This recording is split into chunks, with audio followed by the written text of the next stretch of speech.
करेंगे छत्तीसगढ़ के चुनावी दौरों की, तो गृह मंत्री अमित शाह भी छत्तीसगढ़ के चुनावी दौरे पर रहेंगे। 26 अप्रैल को छत्तीसगढ़ आएंगे अमित शाह। दुर्ग लोकसभा के बेमेतरा में अमित शाह की बड़ी सभा होगी। कांकेर, खैरागढ़ में अमित शाह सभा कर चुके हैं। एक बार फिर से दुर्ग आएंगे और दुर्ग लोकसभा के बेमेतरा में अमित शाह की बड़ी सभा होगी। इससे पहले कांकेर में उन्होंने सभा की थी। खैरागढ़ में भी अमित शाह सभा कर चुके हैं।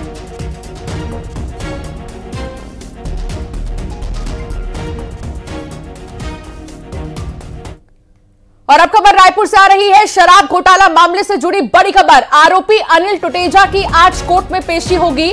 रिटायर्ड आईएएस अनिल टुटेजा को पेश किया जाएगा।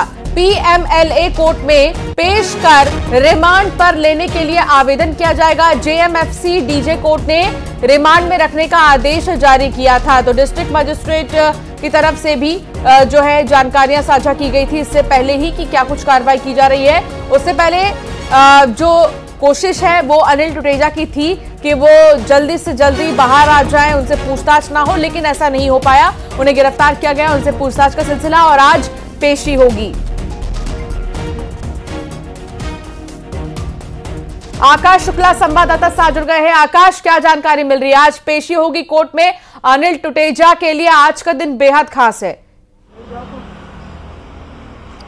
जी बिल्कुल, देखिए छत्तीसगढ़ में बहुचर्चित शराब घोटाला मामला है। 2000 करोड़ के शराब घोटाले मामले में आईएएस टुटेजा हुआ आरोपी बनाया गया है। उन्हें आज जिला न्यायालय में पेश किया जाएगा और ईडी इस पे आगे रिमांड के लिए भी आवेदन कर सकती है। बता दें ये नई एफआईआर टुटेजा के खिलाफ की गई थी क्योंकि सुप्रीम कोर्ट ने कुछ राहत दे दी थी। इसके बाद फिर से एफआईआर हुई और इसके बाद 2 दिन पहले ही उन्हें ईओडब्ल्यू एसीबी के ऑफिस पूछताछ के लिए बुलाया गया था, जहां पर उनसे लंबी पूछताछ की गई। इसके बाद बाहर आते ही ईडी ने उन्हें गिरफ्तार कर लिया था और लगातार पूछताछ जारी है।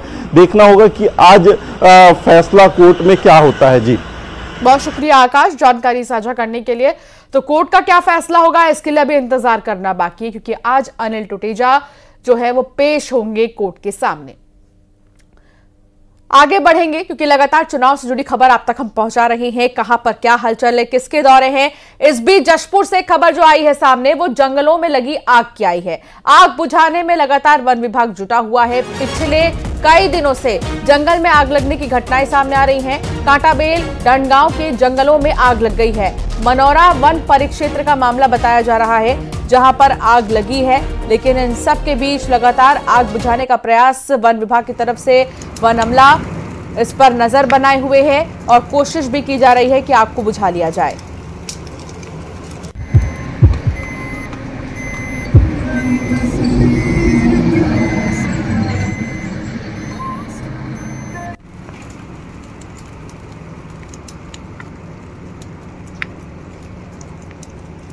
दीपक संवाददाता साथ जुड़ गए हैं।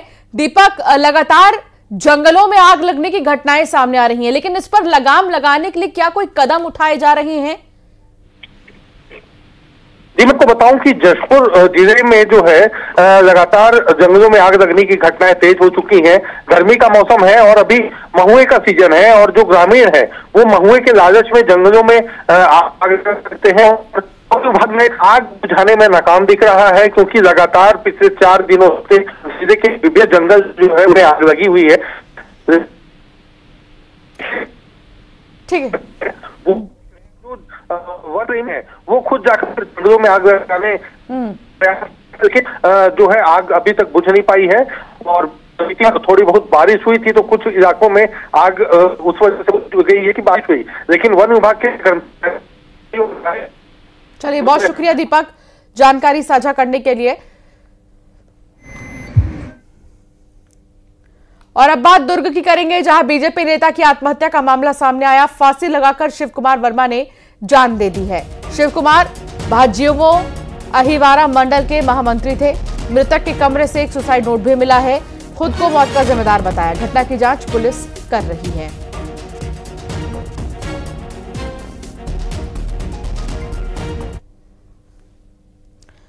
और अब खबर राजनांदगांव से जहां चंद्रशेखर शुक्ला का बघेल पर बड़ा आरोप देखने को मिला। पूर्व सीएम भूपेश बघेल पर कमीशन लेने का आरोप लगा दिया है।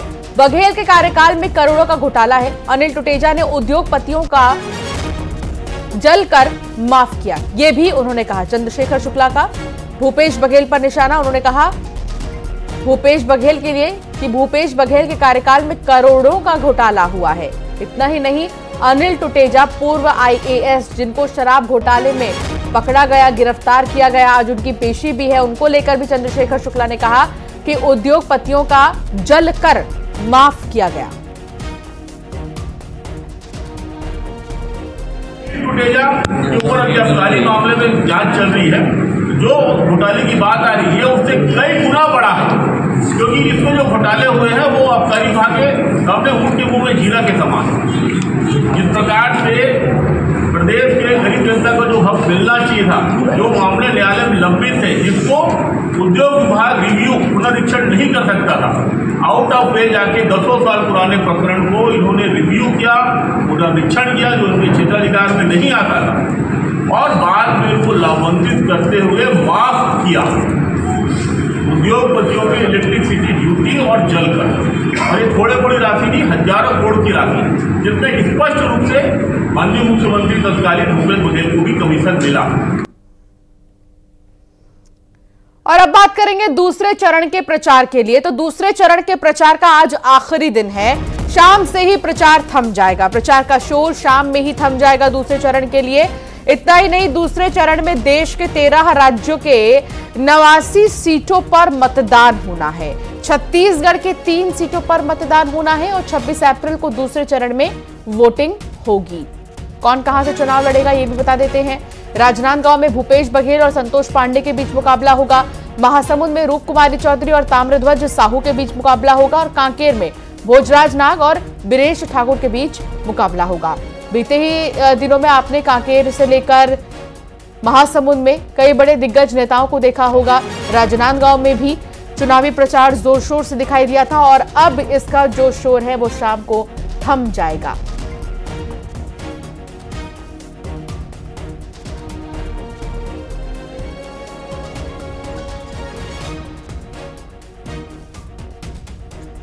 तो दूसरे चरण का जो चुनावी शोर है वो थम जाएगा। कहां किसके बीच मुकाबला होना है ये भी देखिए। बेहद दिलचस्प मुकाबला और दूसरे चरण में कई दिग्गजों की साख दांव पर लगी है। सबसे महत्वपूर्ण, पूर्व मुख्यमंत्री भूपेश बघेल की साख दांव पर होगी, क्योंकि राजनांदगांव से वो प्रत्याशी हैं और संतोष पांडे उनके सामने उतारे गए हैं बीजेपी की तरफ से।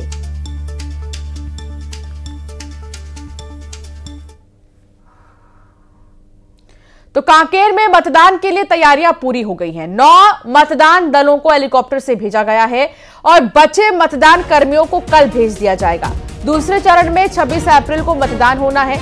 नक्सल इलाके में सुरक्षा के इंतजाम पुख्ता किए गए हैं।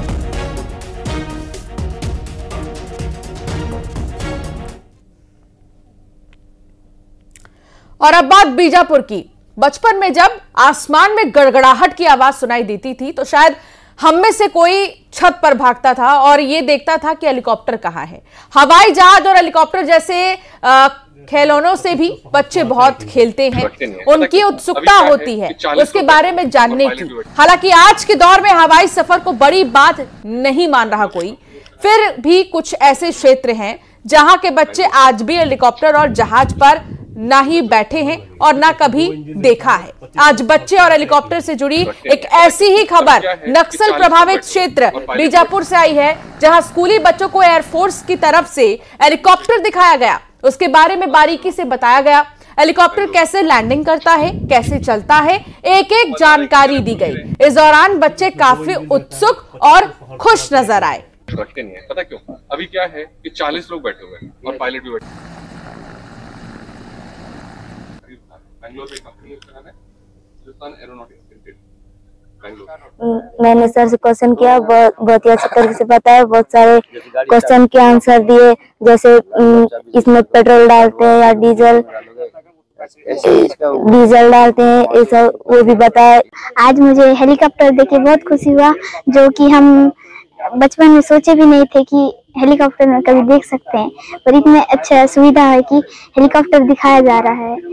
हम कभी सोचे भी नहीं थे कि मैं बड़े होके ऐसे ही अच्छा पढ़ूंगा और ऐसे ऑफिसर बनना चाहता हूँ। आप सुन रहे थे क्या कहना था बच्चों का, और उनका ऐसा कहना था कि हेलीकॉप्टर उन्होंने कभी भी बचपन में देखा भी नहीं और अब वो देख रहे हैं तो बहुत बड़ी